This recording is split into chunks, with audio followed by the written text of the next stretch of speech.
The morning of January 31st, 1987, began like many others in eastern France. Cold, quiet, and uneventful. Snow covered the plateau above Nancy, and the landfill near the village of Rosières-aux-Salines lay silent under a gray winter sky. It was the kind of place people passed without looking twice, a forgotten corner meant for discarded things. That illusion shattered when scrap metal scavengers climbed the slope and looked down into the dump. What they saw did not resemble a crime scene at first.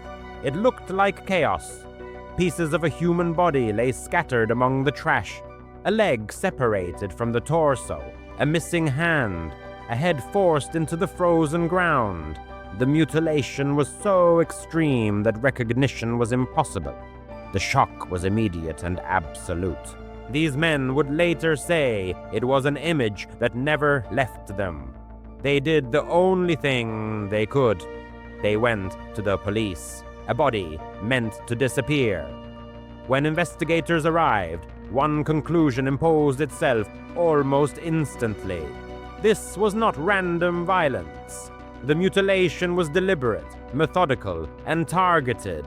The face had been destroyed, identifying features had been removed, limbs had been separated and spread out. This was not rage alone, it was intention. Police Commander Gérard Verguet would later explain that such acts usually point to one objective: preventing identification. Someone had not only wanted this woman dead, they had wanted her erased. The landfill was searched inch by inch, despite the tons of refuse covering the ground. Slowly, fragments of a story emerged. Clothing, boots cut with a knife, a butcher's blade abandoned among the waste, stained with what appeared to be blood. It looked like a mistake by the killer, the kind investigators hope for, but hope would soon give way to complexity, the name that returned the victim to the world. A few hundred meters away at the bottom of a ravine, police found a leather coat. Inside were personal items, a checkbook, makeup, all bearing the same name, Nelly Heder.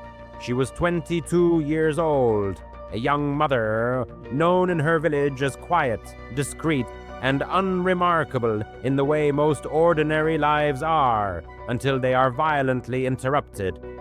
The autopsy would bring clarity and horror at the same time. Nelly had not been killed with the knife found at the scene. She had been shot. Twice. Once under the left breast, once to the head, execution style. Only after her death had her body been dismembered. The weapon used was a .22 caliber firearm. It was never found. The case had crossed an invisible threshold. This was no longer just a murder. It was a crime that would mark an entire region. The last evening. A door that never opened. To understand how Nelly ended up in a landfill, investigators reconstructed her final hours. That evening, she argued with her partner, Michel Miclot, over money. The dispute escalated into slaps. Furious and humiliated, Nelly left the house without her children. It was already dark, late January, bitter cold. She had no car. She hitchhiked toward Dombasle-sur-Meurthe, where her brother lived.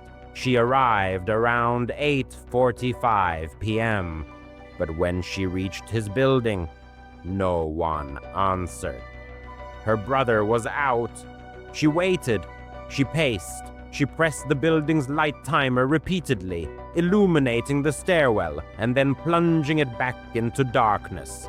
Eventually, she went to a nearby cafe, ordered a coffee to warm herself, and stayed for about an hour. Several people saw her there, calm, alone. Before leaving, she returned to her brother's building and slipped a note under his door, asking him to call her urgently. The phone number she left was her own home number. It suggested a decision. She was going to return. Then, minutes later, she rang the doorbell again. This time, witnesses saw her one last time, around midnight. After that, she vanished. The obvious suspect who didn't fit. In cases like this, suspicion moves quickly to the closest person. Michel Miclot was the last known person to have argued violently with Nelly. He owned firearms. He delayed reporting her disappearance. Police focused on him intensely. His home was searched. Blood-stained cloths were found. Hairs were collected. The pressure was relentless. Then the forensic results arrived. The blood was animal blood. The hairs belonged to a wild boar.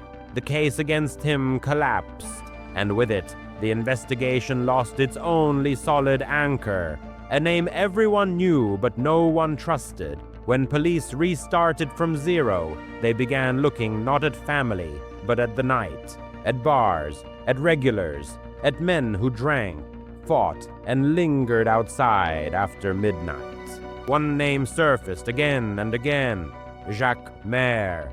In Dombasle he was known, violent when drunk, involved in bar fights, a local bully, someone people avoided rather than confronted. He had once owned a .22 caliber rifle. He drove a light-colored Citroën GS. Witnesses came forward, cautiously. A woman claimed to have seen a white car parked near the building where Nelly disappeared. Another remembered a partial license plate. The details were fragile, but troubling. Then a forgotten anonymous letter resurfaced years later. It accused Jacques Maire of killing Nelly and of being responsible for another disappearance. A woman named Odile Bousset. Another woman, another night, another silence. Odile Bousset vanished in March 1983. She was 20, a young mother. She left her child with her own mother and went out for the evening in the same area where Nelly would later disappear. She never came back. At the time, her disappearance was not treated urgently. Police suggested she had simply left. Life went on. But now, years later, the parallels were impossible to ignore. Same region, same nightlife, same suspect name whispered behind closed doors. A witness finally spoke. She claimed she had seen Jacques Maire pick Odile up in a car. She said he wanted her to become his mistress. She said she refused. It was enough for police to act. Trials that felt like earthquakes. The legal saga that followed lasted longer than many prison sentences. In 2004, Jacques Maire stood trial. He was convicted for the abduction of Odile Bousset, but acquitted for the murder of Nelly Heder. The verdict shocked everyone. How could one crime be proven and the other dismissed? In 2006, a second trial reversed everything. Maire was convicted for both cases and sentenced to 20 years. Then the system imploded. Procedural errors, missing signatures, invalid documentation invalidated the verdict. The conviction was annulled. Maire walked free. In 2008, at a third trial, time finally won. Witnesses contradicted themselves. Memories blurred. Forensic uncertainty dominated the courtroom. One blood trace on the knife did not match Maire. The jury acquitted him on all charges. Legally, the case was over. Morally, it was anything but. DNA that arrived too late. Years later, advances in forensic science reopened wounds that had never healed. DNA found in a pocket of Nelly's jeans was linked to Jacques Maire.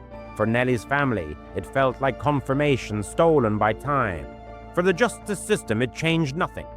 French law does not allow a retrial after a final acquittal, even when new evidence emerges. The principle is absolute.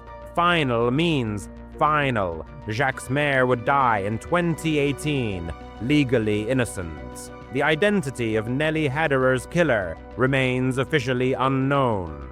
What remains? When justice runs out of time, this case endures because it exposes the fault line between truth and law.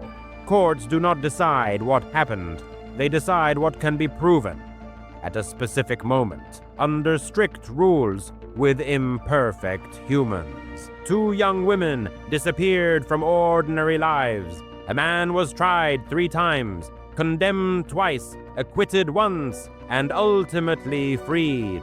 Families were left with grief that no verdict could settle, and somewhere between evidence, error, and exhaustion, the truth slipped beyond reach. Not because no one cared, but because time does not wait for justice to catch up. Some stories don't end with answers. They end with questions that refuse to go away. Decades later, the names Nelly Heder and Odile Buzzet still echo through a case where justice tried, failed, tried again, and finally ran out of time. If you want more deep, carefully told true crime stories that cut through noise and focus on facts, context, and consequences, like and subscribe.